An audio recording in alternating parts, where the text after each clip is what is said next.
AI is evolving faster than ever, and now a sleek new device designed to work beyond computers is catching major attention. At the same time, the rise of tools like ChatGPT and Claude is forcing universities to rethink everything from essays to exams as students turn to artificial intelligence in ways never seen before. To help us unpack the legal and educational impact of this new wave of AI, we're turning to someone who's no stranger to navigating complex issues, Craig Ashton from Ashton and Price. Craig, thanks for joining us today. My pleasure. All right. I'm not artificial, I am real. He's real. He's real. Touch. Okay, there we go. He's real. Craig, I mean, we've heard about colleges cracking down on students using ChatGPT. We mentioned Claude earlier and other AI tools. So what kind of legal or academic consequences could students actually face if using these platforms? Right, so the schools are starting to realize that this is probably the biggest innovation in cheating tool in human history. So anybody who started college in 2022, they will go through their entire college career having access to these machines, machine learning. So it's called artificial generative intelligence. Okay. So you just cut and paste, put it into ChatGPT or Claude, which is Anthropic, spits out a paper, and then the professors can't tell what's going on. Right. They're saying basically using this is basically the equivalent of going to the gym and having a robot lift weights for you. Okay. So, I mean, it makes your education pretty much useless. Right. So, I mean, from your perspective, does using AGI in school settings count as cheating, or is it just kind of adapting to this new technology that we're all learning? So what I've learned, because this is really moving quickly, and there are issues regarding honor codes. So there's a rule of law issue, which is you can't do this, and if you find out that you're actually violating the rules, you can get expelled or suspended or get an F or letter of reprimand.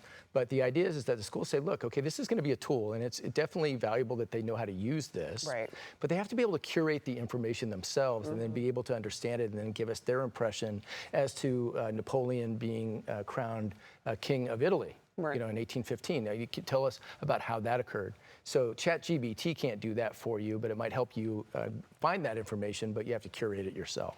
And I mean, to combat what some are calling the most powerful cheating tool in human history, how are colleges fighting back right now? It's very difficult. So some professors go, look, there's nothing I can do, and they're quitting because they say, look, it is just basically a fool's errand. If you give a term paper now, there's no way you can tell, because what the students do is they cut and paste into ChatGPT, then take that paper and put it into Claude, which is Anthropic, because artificial generative intelligence write a paper, you can't tell that it's AI, right? Right. So the problem is they can't tell. So what they're doing now is they're making people write things out, or oral exams like the Socratic method, like Socrates would do. Yes. Okay. I remember like the blue books Right, when I the was blue in books, college. right, exactly. So, okay, kind of resorting back to those older ways. Switching gears for a second, Craig, the news around a new AI-powered device developed by a major tech design team is gaining steam. Can you tell us more about it? Yes, so Lauren Powell Jobs is the widow of Steve Jobs, who has basically given the thumbs up to Johnny Ive, who is the primary designer for Apple from 1992 until the mid-2000s. So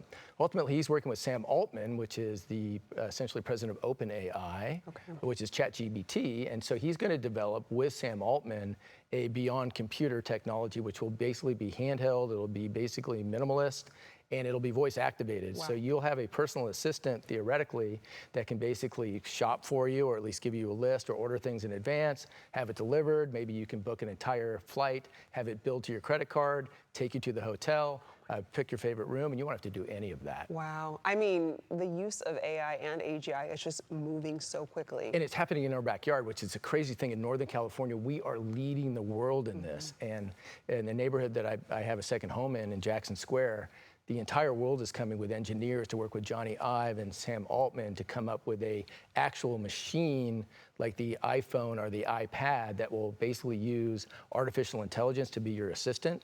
They're developing it right now in Northern California, and it's going to be very interesting to see if they can pull that off. Oh my goodness. Okay, and then lastly, I mean, as a legal expert and co-founder of Ashton and Price, what advice would you give to educators, parents, or students navigating this new AI, AGI-driven academic world? So the old school is good. So I mean, it's good to use being able to use AI and basically have that information sometimes distilled in summaries. But when it comes to basically using your own ideas, it's important that you curate the information yourself, because there's something called the anterior mid-cingulate cortex. It's called willpower and tenacity. It's elastic, and if you don't use your brain, the brain withers away. I was going to say, you want to make sure students are obtaining the information rather than just quickly copy and pasting and not taking any of that in. Right. You want to be Cyrano, not basically Cyrano speaking for you. There we go.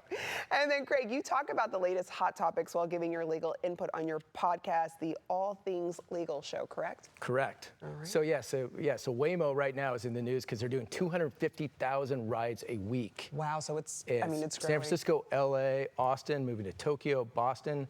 It's happening right now. It's not in the future. It's happening, and it's pretty amazing. All right, we're going to keep up to date with everything. Craig, always a pleasure. Yeah, pleasure too. Thank All you very right, much. of course. And to our viewers, if you're seeking personal legal advice, you can visit ashtonandprice.com.